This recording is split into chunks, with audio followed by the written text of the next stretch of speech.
Thank you, Austin. Hey, what's good, Mission City? How are we? Good? Good. Good to see you. Glad you're here today. My name is Sean. And if we've not got to meet yet, man, I'd love the opportunity to meet you here on behalf of my wife and myself. For some reason, they let us be on the team here at Mission City. And so we just would love to meet you, know your name before you leave here. Come say hey. If you get a chance, stop by the tables on your way out, like Aaron said. There are some just incredible people here that I would love for you to meet. I usually tell my friends when they visit Mission City, like every church has those people they have to hide, okay? You know what I mean? Like you can meet anyone but them. And so I'm like, honestly, at Mission City, just pick someone and go to lunch. You're going to love it. It's going to be great.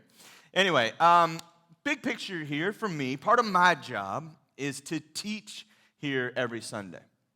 And there's a couple of different ways you can go about teaching the Bible, or preaching, if you will. And one is more of a, let's say, topical approach.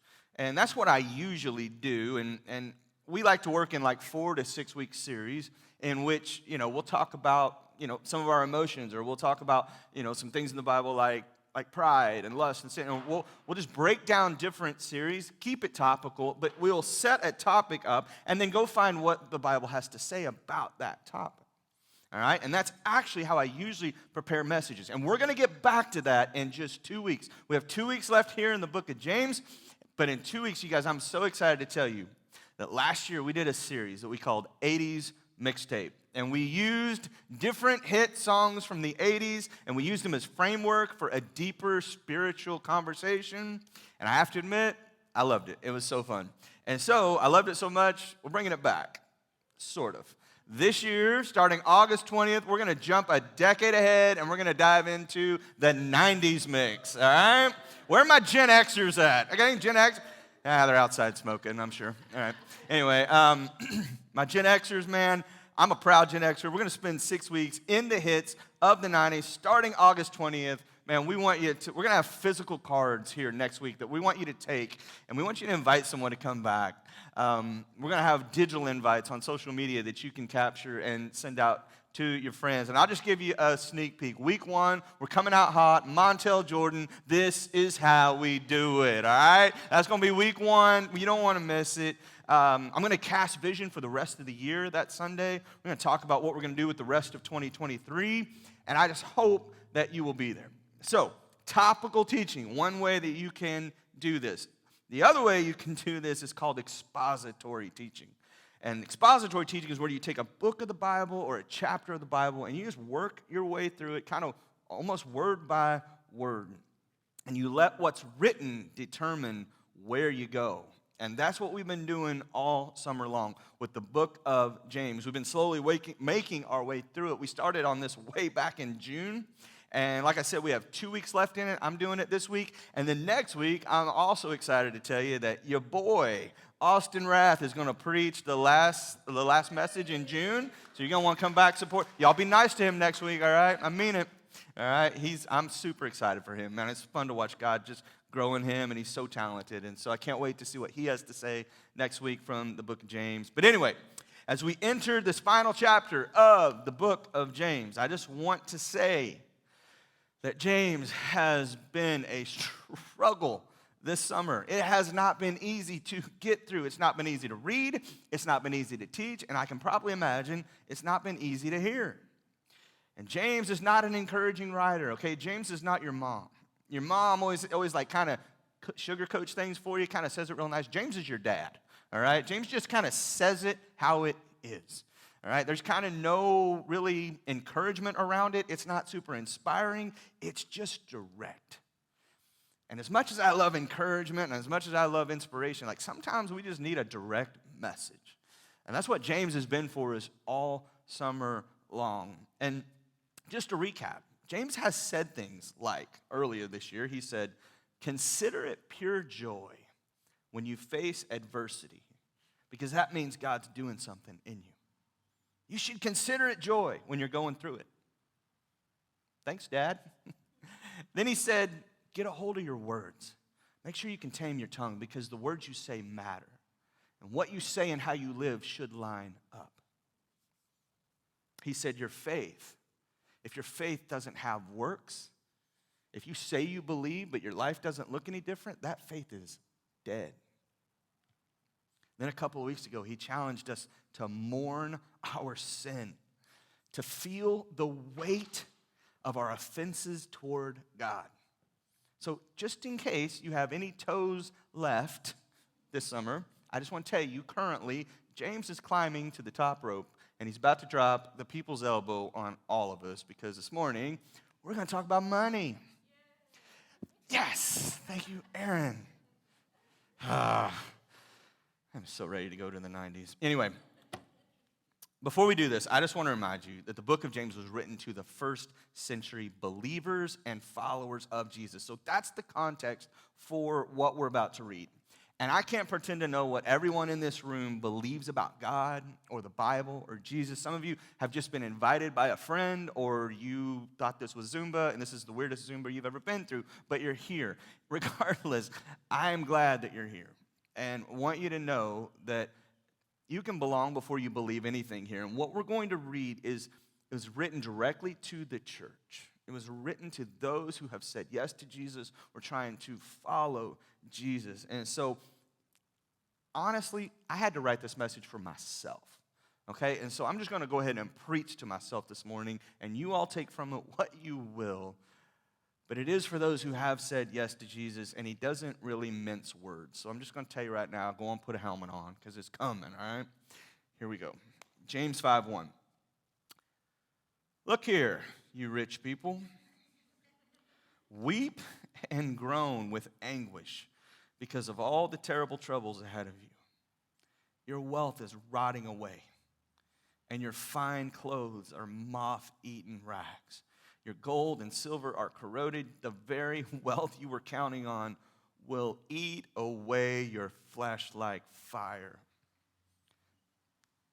Dad's coming in hot. How many of you, when you heard the phrase, you rich people, you just started taking that mental exit ramp, like, oh, well, he's not talking about me. That's great. I'm out, because I'm not rich, right? And here's where I got to put all of us in the same boat together, because in Santa Barbara, it is so easy to find someone else who has way more than you do. Like, I ain't rich. They're rich. And I totally understand that the affluence here in this town is very different than a lot of places. Like, I'm not Oprah rich. Like, I'm not. They're rich. I'm not rich. But let me just ask you to zoom out a little bit further out of the 805 here, and just say, did you know that if you make at least $25,000 a year, $25,000 a year, if you at least make that, you are in the top 2% of the wealthiest people in the world? Hear me say, top 2%, 98% of the world, thanks to your Bill Gates. 98% of the world would trade salaries with you right now. And even though you don't feel rich, you are, and so am I. And unfortunately, James is talking to those of us who are following Jesus who have enough. And you and I have enough. And that's where I know some of you are going, I knew it. I knew it. I came here, and this dude, these guys are all alike. All of them. He's after my wallet. He wants my money. And I know there are people out there that do terrible things in the name of God for financial gain. Trust me, I get it. All right, but Jesus talked about money more than he talked about anything else. And so we talk about it kind of quite regularly here. And I promise you, I don't work on commission, all right? My salary is set. And I can promise you, I did not get into this for the money, all right? I drive an old, nasty, beat-up car, all right? We live in a house that we pay rent on. We have raised kids in this town, and we understand how hard it can be to exist in Santa Barbara. And money doesn't go quite as far here. And so we're going to talk about money because Jesus did. And I think I have a lot to learn from this, and hopefully you do too. And so anyway, from studying this week, I learned these 4 things from a pastor by the name of Matt Chandler, and I want to give him credit. This is his work, not mine. But I like how he laid this out. He said this, 4 things. Number 1, money is dangerous. Notice he didn't say it was bad.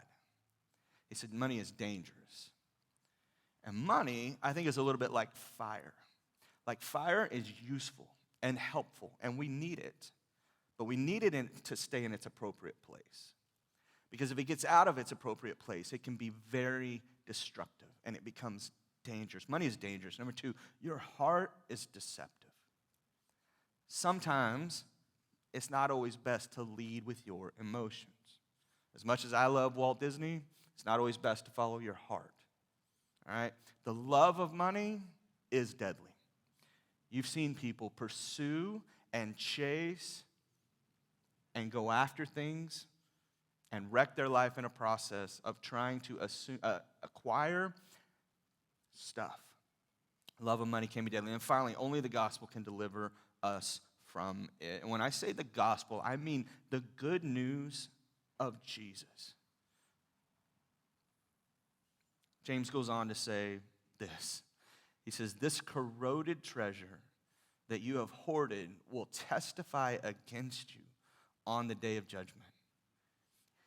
Here's what happens to us, okay? We use wealth to create safety and to help shield us from life's anxieties, all right? But what happens is the things that we buy and we acquire to try to rid and numb ourselves from any kind of struggle in life, those end up becoming the source of our anxieties.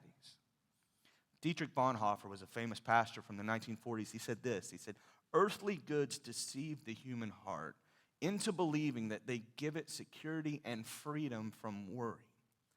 But in truth, they are what cause anxiety. The heart, which clings to goods, receives with them the choking burden of worry.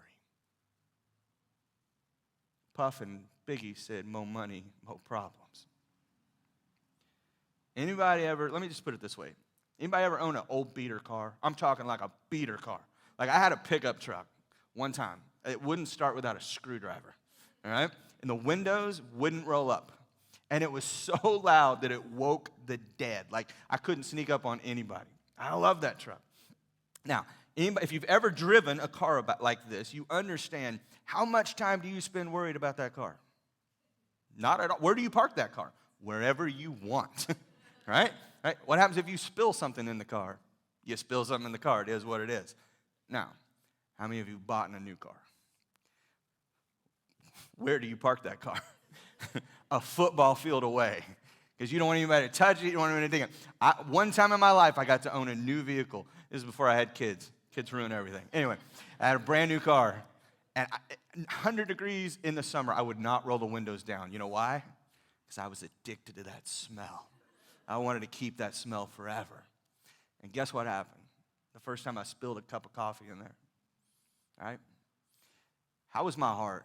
How did I feel? And it's just the point that I'm trying to make is that nobody ever bought a car or a new car, and you get a lot more antsy over those new possessions, right? Like your anxiety increases that much more. And James just says, listen, all this stuff that you've acquired, it's actually going to testify against you. Like so many of us, and I'm the king of this, I love saying this, you know what, I'm just blessed. I'm just blessed. And James is going, actually, you're not blessed. All right, those things that you think are a blessing are actually evidence against you. And here's where money becomes dangerous. Money is dangerous because our hearts are deceitful. It promises a false sense of security, and therefore we put our hope, we put our trust in the wrong thing. We put it in what we have. We put it in what we've acquired. 1 Timothy chapter 6, it says this. It says, true godliness is contentment. True godliness with contentment is itself great wealth. After all, we brought nothing with us when we came into the world, and we can't take anything with us when we leave it. So if we have food and clothing, let us be content. Timothy says if you have food and you have clothing, if you got jeans and a burrito, let yourself be content. Blue jeans and a burrito take you a long way, church. He goes on in verse 9, he says, but people who long to be rich, they fall into temptation and are trapped by many foolish and harmful desires that plunge them into ruin and destruction. For the love of money is the root of all kinds of evil. And some people, craving money, have wandered from the true faith and pierced themselves with many sorrows. True godliness with contentment is itself great wealth. Contentment just simply means you want what you have. Did you know that in the 1970s, most people would encounter somewhere between 500 and 1,600 advertisements per day? That's in 1970. Somewhere between 500 and 1,600 ads per day. Think about it. Every sign you pass, every billboard you pass, magazines, newspapers, 500 to 1,600 ads per day. Per one research that I read this week said that nowadays people are seeing between 4,000 and 10,000 ads per day. Meta, the company that owns Facebook and Instagram, made $115 billion on advertising in 2021. YouTube made $28 billion billion on advertising in 2021. $177 billion were spent on social media ads alone in 2022. 177 billion. Thousands of times a day. Whether you realize it or not, you're being told, you need this. Look what you don't have. Look how this could make your life better. You are repeatedly being called into discontentment. You're being discipled, and so am I. Because now there are these algorithms that are based on what you look at and your age and your gender, and so they have you so dialed in to the things that you are most likely to be enticed by. And for me, my ads are new grills. I'm a sucker for grills. I love grills.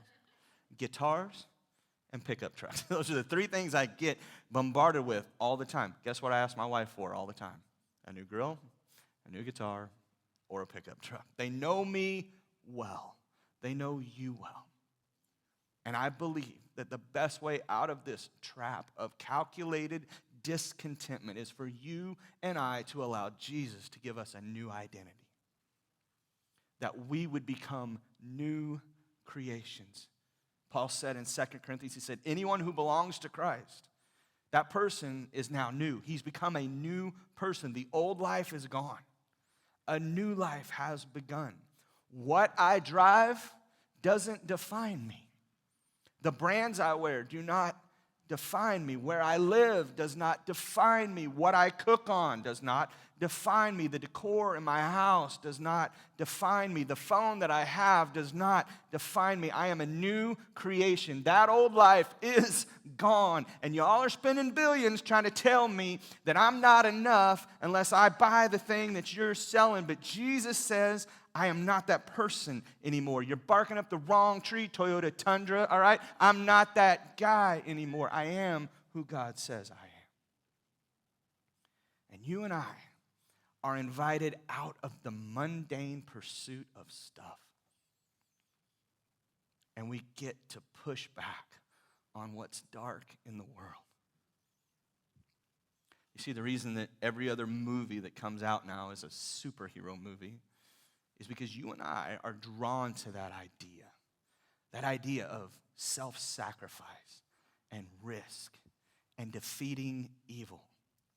But at the end of the day, it's much easier to watch someone else take risks, and someone else can self-sacrifice. And God is unapologetically inviting us into his work, and the primary way that we make a tangible difference in pushing back the darkness is with our money. And today, I just want to tell you, I don't want anything from you. I want something for you. Because James will finish this part of chapter 5 by saying this: you have spent your years on earth in luxury, satisfying your every desire. And you have fattened yourselves for the day of slaughter. And I don't love that. I don't love any of that. And so I kind of had to spend some time around, what do you do with that warning? What are we supposed to do with that? Because it's very dangerous language. And here's what I come up with. Let me give you 3 things I want to wrap up with this morning. Number 1, I believe as followers of Jesus, we are to grow in financial wisdom. Okay? I want you to spend time this week and just look through your account statements. Just look through them. It will reveal to you where your heart is. All right? You want to know what you value the most? Look at where you spend your money. Is there more month than money? Are you stuck in the same patterns of spending that keep you stuck? I'm going to invite you to ask for help. We have people here at Mission City that are actually really good at stuff like this. And they would love to help you succeed financially. There are resources out there that will help you grow in your financial wisdom, but you got to say something. Come find one of our leaders. Come talk to me. We will point you in the right direction. Trust me, I need this counsel in my life. Full disclosure, don't say anything. I'm terrible with money. I'm trying to grow in this area as well. We have to grow in our financial wisdom. Number 2, pursue contentment. Want what you already have. Blue jeans and burritos will take you a long way. The pathway to contentment, listen, the pathway to contentment is gratitude. If you're wrestling with being content, if you find that you're constantly chasing the things, I'm just going to encourage you to spend time thanking God for what you already have. Start a gratitude journal. I have a friend and a mentor. He does the gratitude alphabet prayer every day. He'll just wake up and he'll think, okay, letter A, what am I thankful for? I'm thankful for whatever, A, B, C. He said every day I'm thankful for xylophones and zebras because it's the only thing I can think of. But every day he just walks through the alphabet thanking God. He's one of the happiest, most content people I know. I promise you, that exercise will grow contentment within you. Pray the alphabet and thank God for what you have. And then finally, I'm going to invite you to be generous.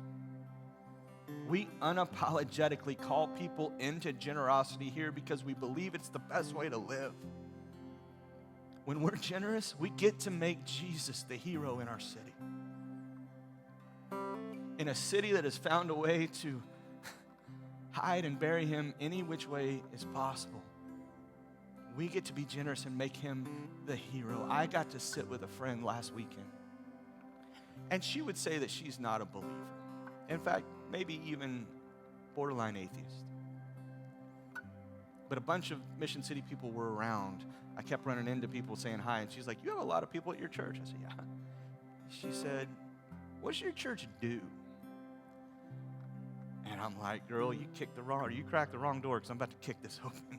I said, so let me tell you about our church. So we got to give away $10,000 to teachers last year. And I got to tell her this year we got to give away $2,000 to a new church plant in Ojai. And we just now gave away $1,500 worth of gift cards to sexual assault victims. And currently we're doing a sweater drive on behalf of incarcerated women. And this year alone, we've got to make car payments on behalf of single moms. And we have helped pay people's rent this year, and so on and so on. And she said, Sean, that's amazing. I said, yeah, it's amazing. She said, why do you do that? I said, because we're all in on Jesus. He is who he said he was. We believe that. And we believe we want to make him famous in our city. And we get a chance to partner with him and push back the darkness. And I can't think of anything better to invest in. And for the first time, she heard me. You see, Jesus introduced an entirely new way to exist in the world.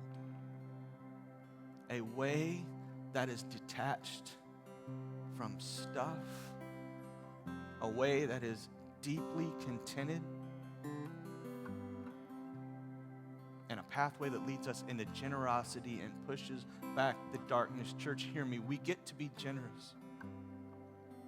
And when we do so, we look like God.